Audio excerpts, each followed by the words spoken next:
கிறிஸ்துவில் பிரியமானவர்களே, ஆண்டவரும் அருமை இரட்சகருமான இயேசு கிறிஸ்துவின் நாமத்தினாலே உங்கள் யாவருக்கும் எங்களுடைய அன்பின் வாழ்த்துக்கள். பிரியமானவர்களே, ரேமா எவாஞ்சலிக்கல் மிஷன் என்ற இந்த அருமையான ஊழியத்தை ஆண்டவர் குடும்பமாய் நாங்கள் செய்யும்படி எங்கள் கைகளிலே அவர் கொடுத்திருக்கிறார். இந்த ஊழியமானது 2 விதமாய் ஊழியம் செய்ய வேண்டும் என்று ஆண்டவர் எங்களுக்கு கற்றுக் கொடுக்கிறார். ஒன்று, ஆண்டவரை ஒருமுறை கூட அறியாத வட இந்திய பகுதிகளிலே ஆதிவாசிகள் நடுவிலே ஆண்டவருடைய நாமத்தை சொல்லி சுவிசேஷத்தை அவர்களுக்கு அறிவிப்பது. வட இந்தியாவிலே கோடிக்கணக்கான ஆதிவாசி மக்கள், கிட்டத்தட்ட 1650க்கும் அதிகமான மொழி பேசுகிறவர்கள். அந்த மொழியில் ஆயிரக்கணக்கான மொழிகளுக்கு ஸ்கிரிப்ட் கூட கிடையாது. அப்படி காடுகளுக்குள்ளே வாழ்கிற மனிதர்கள். அவர்களுக்கு கடவுள் என்கிற ஒரு கான்செப்டே அவருடைய உள்ளத்தில், அவருடைய மைண்டில் கிடையாது. நான் போய் பார்த்திருக்கிறேன், ஆகவே சொல்லுகிறேன். அவர்களுக்கு கடவுள், மதம் அப்படி எதுவுமே கிடையாது. வாழ்கிறார்கள். எதிரிகளிடத்திலிருந்து தங்களை காத்து கொள்ளுகிறார்கள். சரியான நாகரிகமான உடை அணிய தெரியாது, நாகரிகம் தெரியாது, படிப்பறிவு கிடையாது.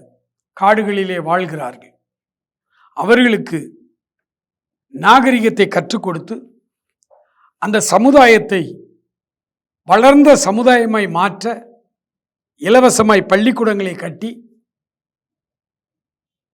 மத்திய கல்வி, இடைநிலை கல்வி அவர்களை சிபிஎஸ்இ சிலபஸ் கற்றுக் கொடுக்கப்படுகிறது. அவர்களை சமுதாயமாய், ஒரு சமூகமாய் அவர்களுக்கு இந்த காரியங்களை கற்றுக் கொடுக்கிறதற்கு மிஷனரிகள் தேவை. அந்த பகுதிகளிலே போய் நாங்கள் ஊழியம் செய்கிறோம். அதில் குறிப்பாக சத்தீஸ்கர் மாநிலத்திலே கோயா இன மக்களுக்கு நடுவிலே நாங்கள் ஊழியம் செய்கிறோம். அந்த ஊழியங்களுக்காக நீங்கள் ஜெபித்துக் கொள்ளுங்கள். 2வதாக, எங்களை விரும்பி அழைக்கிற எந்த திருச்சபையாக இருந்தாலும் அந்த சபைகளுக்குள்ளே சென்று ஆண்டவருடைய சத்தியத்தை கலப்பில்லாமல் சுத்தமாய் நாங்கள் அறிவித்து வருகிறோம். ஆகவே இந்த ஊழியங்களுக்கு ஆதரவுகள் கம்மி தான். சத்தியத்தை சொன்னதினாலே சத்ருவானேனோ என்று சொன்னது போல அநேகம் திருச்சபைகளுக்குள்ளே சென்று சத்தியத்தை சத்தியமாய் போதிக்கும் பொழுது அது எல்லாருக்கும் பிடிக்கிறது இல்லை. ஒரு சிலர் ஆண்டவரை ஏற்றுக்கொள்ளுகிறார்கள், ஒரு சிலர் இந்த சத்தியத்திற்குள்ளே வருகிறார்கள், வேதத்தை வாசிக்க ஆரம்பிக்கிறார்கள். ஆகவே இந்த 2 விதமான ஊழியங்களையும் கொடுத்து, 2 கடினமான ஊழியங்கள் தான். யாரையும் முகதாட்சணியம் பார்த்து பேச முடியாது, யாருக்கும் ஆசை காட்டி பேச முடியாது. சத்தியத்தை அறிவிக்கிறோம். இந்த ஊழியங்களினுடைய பின் தொடர்ச்சி ஊழியமாகத்தான் இந்த மீடியா ஊழியம். இன்றைக்கு இருக்கிற டெக்னாலஜி அப்படி நம்ம கை கொடுக்கிறது. ஆகவே ரேமா டிவி என்று ஒரு சேனல் நடத்துகிறோம். அது ஐபி கிளவுடு டிவியாக உலகம் முழுவதும் செல்லுகிறது. நீங்கள் அதனுடைய லிங்கை எடுத்துக்கொள்ளலாம். ரேமா டிவி என்று ஒரு இலவச ஆப் ஒன்றை நாங்கள் நடத்தி கொண்டிருக்கிறோம். அதையும் நீங்கள் டவுன்லோட் செய்து கொள்ளலாம். கூகுள் பிளே ஸ்டோரில் சென்று டவுன்லோட் செய்து கொள்ளலாம். இங்கே இருக்கிற பல சேனல்களிலே ஆண்டவருடைய வார்த்தைகளை நாங்கள் பேசிக் கொண்டிருக்கிறோம். ஆகவே இந்த மீடியா ஊழியங்களுக்காக, அதனுடைய எல்லா காரியங்களுக்காகவும் நீங்கள் ஊக்கமாய் ஜெபித்துக் கொள்ளுங்கள். எங்களுக்கு அங்கீகாரம் உள்ள ஒரு பெரிய மினிஸ்ட்ரி கிடையாது. நாங்கள் எந்த இடத்திலும் ஆண்டவருடைய வார்த்தையை கலப்பில்லாமல் பேசுகிறபடியினால் எங்களுக்கு எதிர்ப்புகள் உண்டு. வட இந்திய ஆதிவாசிகள் நடுவில் உள்ள ஊழியத்தை குறித்து நீங்கள் ஏற்கனவே அறிந்திருக்கிறீர்கள். அதுவும் முழுவதுமாய் நம்முடைய சொந்தத்தில் இருந்து தான் நாம் அந்த ஊழியம் செய்கிறோம். ஆகவே நீங்கள் எனக்காக, என்னுடைய குடும்பத்துக்காக இந்த ரேமா எவாஞ்சலிக்கல் மிஷன் தன்னார்வமாய் ஈடுபட்டு வருகிற சகோதர சகோதரிகளுக்காக ஜெபித்து கொள்ளுங்கள். ஒருவேளை இந்த ஊழியத்தில் நானும் பங்கெடுக்க விரும்புகிறேன் என்று நீங்கள் விரும்பினால் எங்களுடைய வாட்ஸ்அப் நம்பருக்கு நீங்கள் தொடர்பு கொள்ளுங்கள். உங்களுடைய தாளந்துகளை ஆண்டவருக்காக பயன்படுத்துவதற்கு நாங்கள் வழி வசதி செய்து கொடுக்க ஆயத்தமாக இருக்கிறோம். ஆண்டவர் உங்களை ஆசீர்வதிப்பாராக. இந்த நாள் தியானத்திற்கு செல்லும் முன்பாக ஒரு சின்ன ஜெபம் செய்வோமா? அன்பு நிறைந்த எங்கள் பரலோக பிதாவே, இந்த அருமையான வேலைக்காக நன்றியோடுமே நாங்கள் துதிக்கிறோம். நித்திய ஜீவனை தருவேன் என்று எங்களுக்கு வாக்கு கொடுத்த எங்கள் அன்பு தகப்பனே, ஆண்டவரே, இந்த நித்திய ஜீவனை நாங்கள் சுதந்திரித்துக் கொள்வதற்கு என்னோடும் எங்களோடு நீர் பேசு, ஆசீர்வதியும். இயேசு கிறிஸ்துவின் நல்ல நாமத்தில் ஜெபிக்கிறோம் எங்கள் அருமை பிதாவே. ஆமேன், ஆமேன். அன்புக்குரியவர்களே, ஒரு அருமையான பரிசுத்தவான் ஊழியக்காரர் ஒரு முறை சொன்னார், இயேசு கிறிஸ்து இந்த பூமிக்கு வந்த பொழுது அவருடைய பிரசங்க வாக்கியம், அவருடைய முதல் பிரசங்கம், மனம் திரும்புங்கள், பரலோக ராஜ்யம் சமீபித்திருக்கிறது. இயேசு கிறிஸ்துவுக்கு முன்பு ஒரு 6 மாதத்திற்கு முன்பு பிரசங்கத்திற்கு வந்திருந்த யோவான் ஸ்நானகன் பிரசங்கித்தார், மனம் திரும்புங்கள், பரலோக ராஜ்யம் சமீபித்திருக்கிறது. யோவான் ஸ்நானகனுடைய பிரசங்க வாக்கியம், அதற்கு அப்புறம் வந்த இயேசு கிறிஸ்துவினுடைய முதல் பிரசங்க வாக்கியம். அது மாத்திரமல்ல, ஊழியத்தினுடைய முடிவிலே 12 சீஷர்களை அழைத்து இயேசு சொன்னார், புறப்பட்டு போங்கள், உலகமெங்கும் நீங்கள் போங்கள், போகையில் மனம் திரும்புங்கள், பரலோக ராஜ்யம் சமீபித்திருக்கிறது என்று பிரசங்கம் பண்ணுங்கள். வியாதி உள்ளவர்களை சுஸ்தமாக்குங்கள், மரித்தோரை எழுப்புங்கள், குஷ்டரோகிகளை சுத்தம் பண்ணுங்கள், பேய்களை விரட்டுங்கள், இலவசமாய் பெற்றீர்கள், இலவசமாய் கொடுங்கள். ஆண்டவர் சொன்னார். அப்போ பிரசங்க வாக்கியம் மாறவே இல்லை. சுகமளிக்கிற ஊழியம், பேய்களை விரட்டுகிறது, ஜனங்களை விடுதலை செய்வது, அவர்கள் பிடித்திருக்கிற பிரச்சனைகளை பேசி அந்த பிரச்சனைகளிலிருந்து அவர்கள் நல்ல ஒரு விடுதலையை ஆண்டவரால் பெற்றுக்கொள்ளும்படிக்கு கூட்டங்களை நடத்துவது எல்லாம் ஆண்டவர் சொன்னார். ஆனால் பிரசங்க வாக்கியம் மட்டும் மாறவே இல்லை. மனம் திரும்புங்கள், பரலோக ராஜ்யம் சமீபித்திருக்கிறது. அந்த ஊழியர் சொன்னாரு, நிறைய கார்கள், கிறிஸ்தவ மக்கள் வாங்குற கார்ல பின்னாடி ஒரு காரியம் எழுதுனாங்க அந்த காலத்தில், இப்போ இல்லை. Smile, Jesus loves you. ஏன் அழுகிறாய்? மகிழ்ச்சியாயிரு, இயேசு உன்னை நேசிக்கிறார். நல்லதுதான். ஆனா அந்த ஊழியக்காரர் சொன்னாரு, அதை கொஞ்சம் மாத்தி எழுதுங்க, ரிப்பண்ட், ஜீசஸ் லவ்ஸ் யூ. மனம் திரும்புங்கள், இயேசு உன்னை நேசிக்கிறார். சத்தியம் கால வெள்ளத்திலே கொஞ்சம் கொஞ்சமாய் மறக்கடிக்கப்பட்டு இன்னைக்கு பிரசங்க வாக்கியங்களே என்ன இருக்குன்னா, நீ பணக்காரனாய் மாற வேண்டும், நீ கோடீஸ்வரனாய் மாற வேண்டும், வெளிநாட்டு கார்கள் நீ வாங்க வேண்டும், ஹெலிகாப்டர் வாங்க வேண்டும், ஜெட் வாங்க வேண்டும், மாடிக்கு மேலே மாடிகளை கட்ட வேண்டும், லக்ஸரியாய் நீ வாழ வேண்டும். பிரசங்க வாக்கியம் எப்படி மாறிட்டு பாருங்க. ஏன் அது மாறினது? பேதுரு, அப்போஸ்தலனாகிய பேதுரு எழுதின பொதுவான 2ஆம் நிருபம், 2வது கடிதம், அதனுடைய முதல் அதிகாரம், வருடம் முழுவதும் தியானிப்பதற்கு அதில் செய்திகள் உண்டு. அதில் ஒரு வசனத்தை எடுத்து நான் உங்களுக்கு வாசிக்கிறேன். 2 பேதுரு 1ஆம் அதிகாரம், 1ஆம் அதிகாரத்தில் 10வது வசனத்தை உங்களுக்காக நான் வாசிக்கிறேன். ஆகையால் சகோதரரே, உங்கள் அழைப்பையும் தெரிந்து கொள்ளுதலையும் உறுதியாக்கும்படி ஜாக்கிரதையாயிருங்கள். இவைகளை செய்தால் நீங்கள் ஒரு காலும் இடறி விழுவதில்லை. இந்த பிரசங்க வாக்கியம் மாறி போனதற்கு என்ன காரணம்?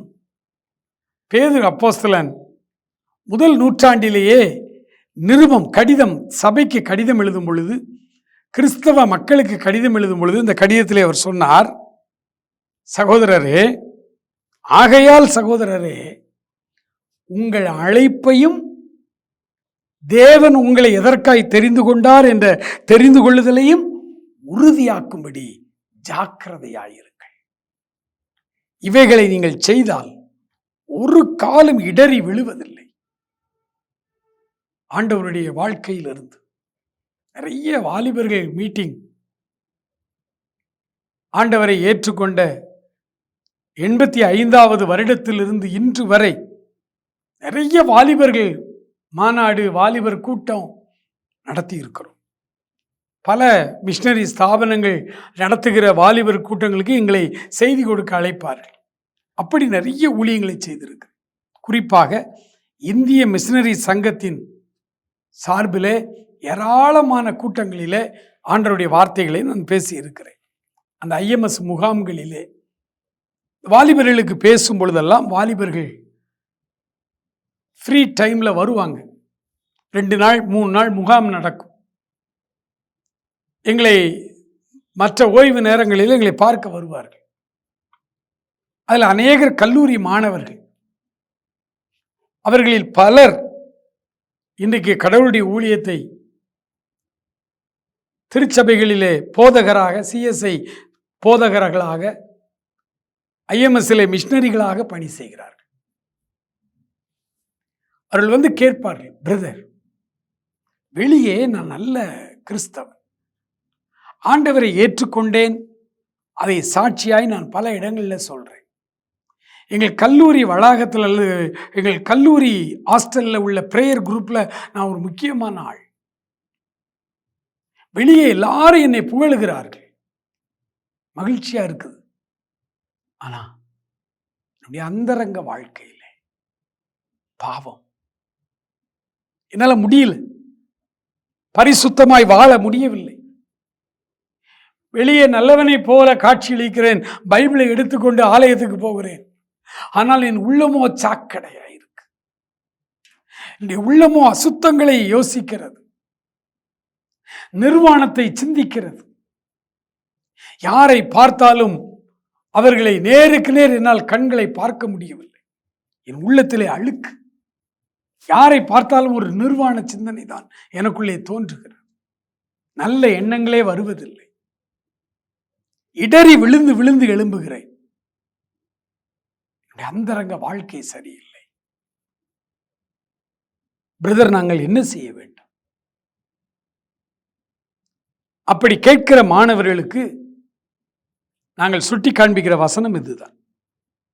பேதுரு அழகாய் சொல்லுகிறார், ஆகையால் சகோதரரே, உங்கள் அழைப்பையும் தெரிந்து கொள்ளுதலையும் உறுதியாக்கும்படி ஜாக்கிரதையாயிருங்கள்.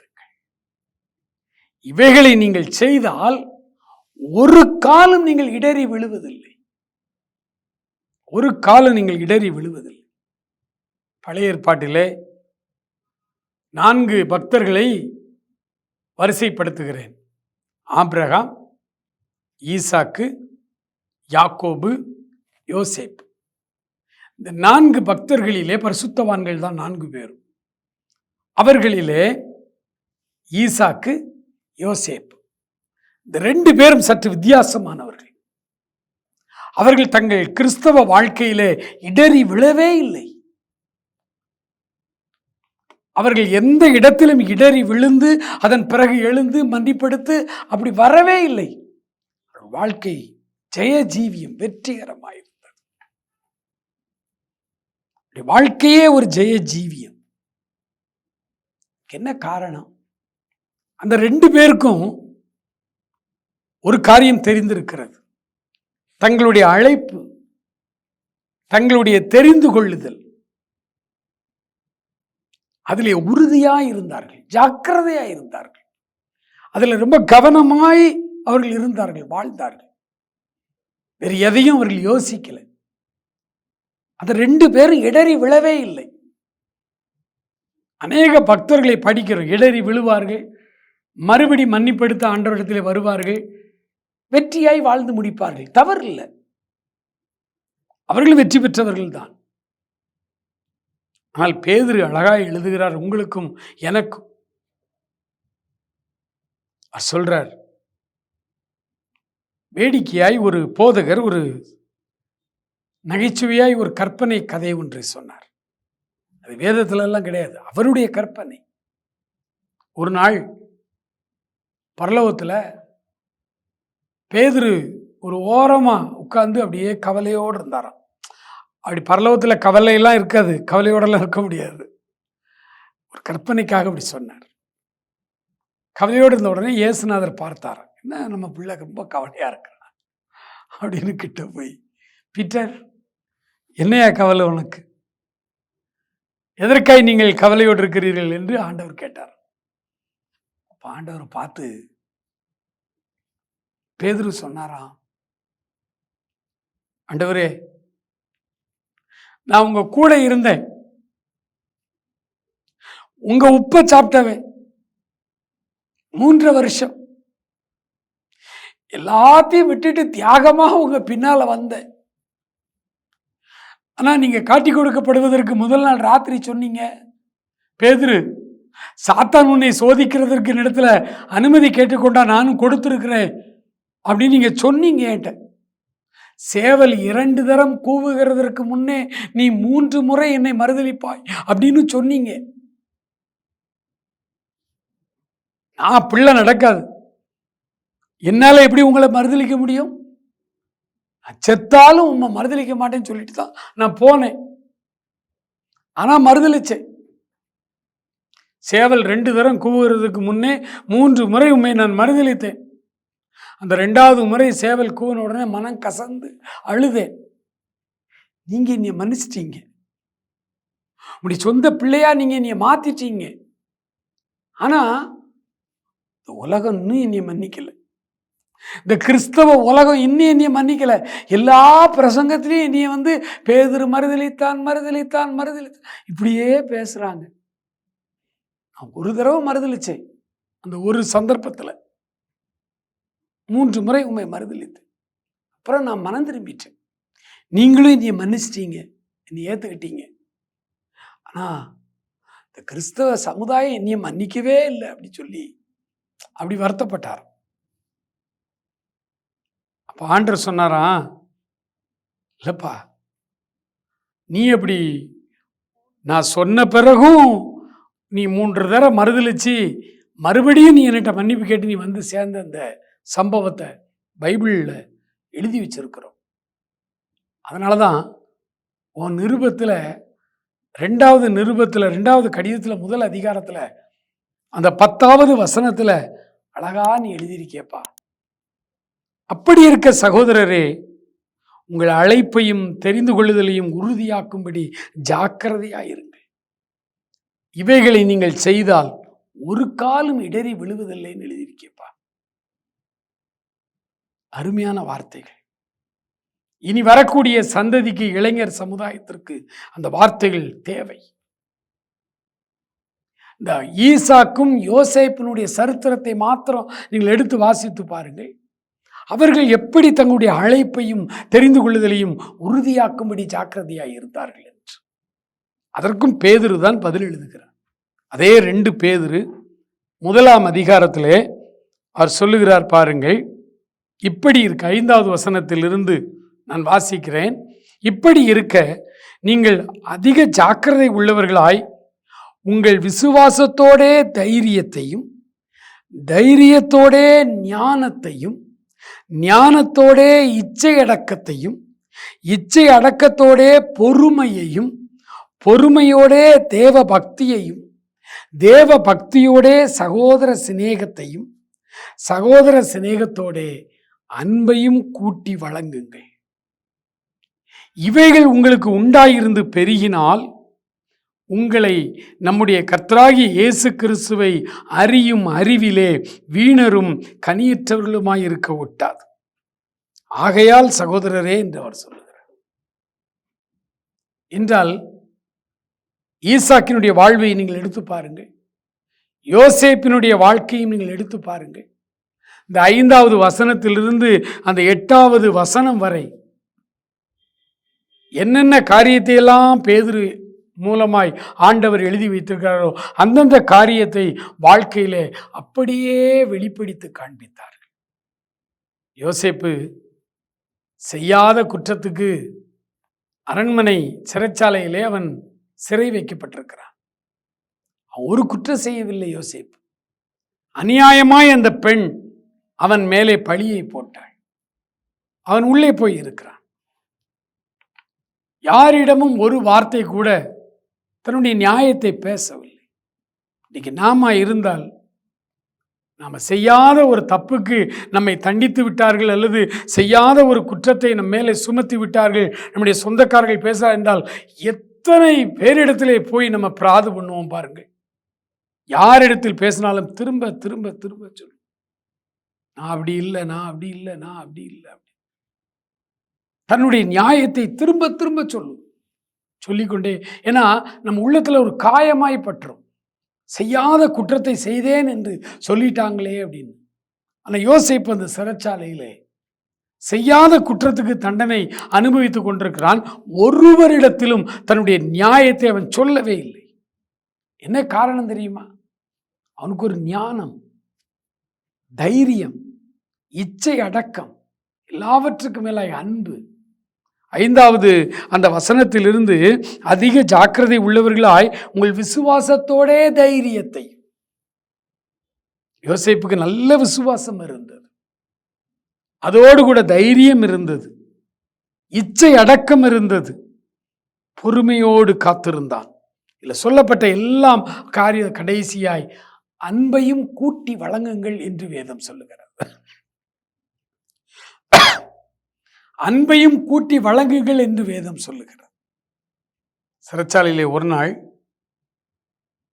2 கைதிகள், புதிதாக வந்த கைதிகள், பானபாத்திரக்காரன், சுயம்பாயி, 2 பேரும் காலையிலே கவலையோடு இருக்கிறான். இப்போ யோசேப்பு அவங்கள போய் பார்த்து, என்னப்பா 2 பேரும் ரொம்ப கவலையோடு இருக்கீங்க, முகம் வாடலா இருக்கே, ஏன்? அப்போ அந்த 2 பேரும் சொன்னாங்க, நேற்று ஒரு சொப்பனம் கண்டோம், நானும் ஒரு சொப்பனம் கண்டேன், இவனும் ஒரு சொப்பனம் கண்டான், அர்த்தம் தெரியலை, எங்களுக்கு ஒரு மாதிரி படபடப்பா இருக்கு, பயமா இருக்கு, அதனால கவலையோடு இருக்கோம். உடனே யோசேப்பு அவர்கள் மேல் எவ்வளவு அன்பு வச்சிருக்கான் பாருங்க. சொல்லுங்கப்பா உங்க கனவை எனக்கு சொல்லுங்க, நான் அர்த்தம் சொல்றேன் அப்படின்னு. அந்த இடத்துல ஒருவேளை நான் எண்ணிய வச்சு பார்த்தேன். அந்த இடத்துல நானா இருந்தா என்ன சொல்வேன்? நானா இருந்தா நான் அந்த 2 பேட்டையும் சொல்லுவேன், சொப்பனம்லாம் பார்க்காதீங்கப்பா, சொப்பனம்லாம் பார்க்காதீங்க. நான் 17 வயசுல ஒரு சொப்பனம் கண்டேன், அது சொன்னேன் எங்கள் வீட்டில் உள்ளவங்களுக்கு. அன்னைக்கு பிடிச்ச வேணை அந்த என் நண்பர், என்னுடைய கூட பிறந்தவங்க அவ்வளோ பேர் என்னைய கொல்ல வந்துட்டான். காட்டுக்குள்ள ட்ரெஸ் எல்லாம் உறிஞ்சி இனி இஸ்மவேலர்கிட்ட அடிமையாக வந்துட்டான். அந்த என்னுடைய நாடே வேற நாடு, அங்கிருந்து கண்காணாத இந்த நாட்டுக்கு வந்து அந்த போத்திப்பார் வீட்டில் நான் என்னை அடிமையாக வேலைக்கு விட்டாங்க. அங்கேயும் நீ சும்மா இருக்க விட்டாங்களா? அங்கேயும் எனக்கு பிரச்சனை, அதுலேயும் செய்யாத குற்றத்துக்கு நான் இங்கே வந்து கிடக்கேன். இவ்வளத்துக்கு காரணம் 17 வயசுல நான் பார்த்த சொப்பனம்லாம் பார்க்காதீங்கன்னு சொல்லி திட்டிட்டு போயிருப்பேன். ஆனால் யோசேப்பு அப்படி இல்லை. அந்த 2 பேரையும் அழைத்து அன்போடு பேசுகிறான். தன் துன்பம், தனக்கு அத்தனை பிரச்சனை கனவுனால, தன் துன்பத்திலும் அயலான் துன்பத்தை நேசித்தான், விசாரித்தான். எவ்வளவு அன்பு அவனுக்கு பாருங்க. சொல்லுப்பா, கனவை சொன்னார்கள், தயவு தாட்சணம் என்று சொன்னான். பானபாத்திரக்காரனை பார்த்து சொன்னான், உன் கனவுபடி இன்னொரு 3 நாளில் ராஜா உன்னைய மறுபடியும் அதே வேலைக்கு கூப்பிட்டு வருவார். ஆனால் சுயம்பாகி, உன்னுடைய கனவு என்னுடைய அர்த்தம், இந்த 3 நாளில் ராஜா உனக்கு தீர்ப்பு கொடுத்து மோனிய கொன்றுவான்னு சொல்லு. அந்த கனவுக்குரிய அர்த்தத்தை சரியா சொல்றான். தயவு தாட்சணியம் இல்லாமல் பேசினான். அதனாலதான் அவனுடைய அழைப்பும் உறுதிப்படுத்தி கொள்ளும்படி அவன் ஜாக்கிரதையா இருந்ததுனால வேதம் சொல்லுகிறது அவன் இடறி விழவே இல்லை. கண்பானவர்களே, 2 பேதுருவின் புஸ்தகம் 1ஆம் அதிகாரம் 5வது வசனத்திலிருந்து 7வது வசனம் வரை திரும்ப திரும்ப திரும்ப வாசித்து அதில் இருக்கிற சுபாவங்கள் எனக்குள் இருக்கிறதா திரும்ப திரும்ப யோசித்து பாரு. தைரியமாய், விசுவாசத்தோடு, தைரியமாய், சகோதர சிநேகத்தோடு அன்பையும் கூட்டி வழங்குங்கள். ஒரு காலம் நீங்கள் இடறி விழுவதில்லை. ஆண்டவர் உங்களுடைய கிறிஸ்தவ வாழ்வை செம்மைப்படுத்தி உலக பிரகாரமாய் உங்களுக்கு தேவையான எல்லா அற்புதங்களையும் செய்து உங்களை ஆச்சரியமாய் வழி நடத்துவார். ஜெபிப்போமா? அன்பு நிறைந்த எங்கள் பரலோக பிதாவே, இந்த அருமையான வேலைக்காக நன்றியோடு நாங்கள் துதிக்கிறோம், ஸ்தோத்தரிக்கிறோம். அப்பா தகப்பனே, கோடானு கோடி ஸ்தோத்திரம் ஸ்தோத்திரம் ஸ்தோத்திரம். ஆண்டவரே, நல்லவரும் வல்லவரும் இரக்கம் செய்கிறவருமாய் இருக்கிறவரே, உம்மை நன்றியோடு நன்றியோடு நன்றியோடு உம்மை துதிக்கிறப்பா. ஆண்டவரே, உம்முடைய பிள்ளைகளுக்கு ஆண்டவரே தேவையான சகல ஆசீர்வாதங்களையும் சுகத்தையும் அற்புதங்களையும் செய்வீராக என்று சொல்லி நாங்கள் மன்றாடுகிறோம். ஆண்டவரே, உம்மிடத்தில் கெஞ்சுகிறோம். ஆண்டவரே, தேவை உள்ள மக்கள் ஆண்டவரே, பற்பல பிரச்சனைகளோடு வந்திருக்கிறவர்கள், அவர்கள் ஒவ்வொருவருக்கும் அதிசயங்களை செய்யும், ஆச்சரியமான காரியங்களை செய்யும். அவர்கள் அழைப்பிலே அவர்கள் உறுதியாய் நிற்க உதவி செய்தார்கள். இயேசு கிறிஸ்துவின் நல்ல நாமத்தில் ஜெபிக்கிறோம் எங்கள் அருமை பிதாவே. ஆமேன்.